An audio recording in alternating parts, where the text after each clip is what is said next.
Assalamualaikum warahmatullahi wabarakatuh.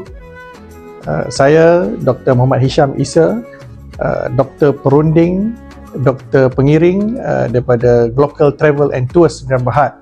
Tuan-tuan dan puan-puan yang dirahmati Allah sekalian, bakal-bakal haji sekalian, seperti yang tuan-tuan dan puan-puan sedia maklum bahawa untuk menunaikan fardu haji, kita perlulah mempunyai tahap kesihatan yang baik, tidak sahaja dari segi jasmani, dari segi mental juga perlu dititik beratkan. Kalau tuan-tuan pergi untuk menunaikan haji, terdapat beberapa syarat yang perlu kita patuhi, terutamanya dari segi saringan kesihatan.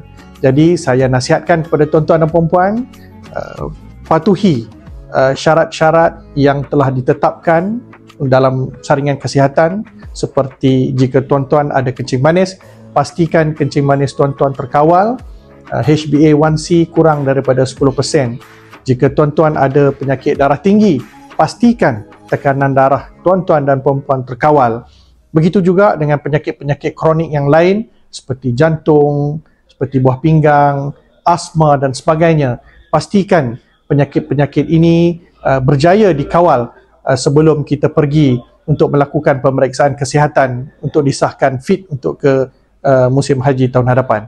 Jadi saya nasihatkan kepada tuan-tuan dan puan-puan, bermula daripada sekarang, amalkan gaya hidup yang sihat, sentiasa menjaga pemakanan kita, sentiasa melakukan aktiviti-aktiviti yang boleh memberi kesihatan seperti berjalan-jalan, bersenam, berjoging, bermain permainan kesukaan tuan-tuan dan puan-puan.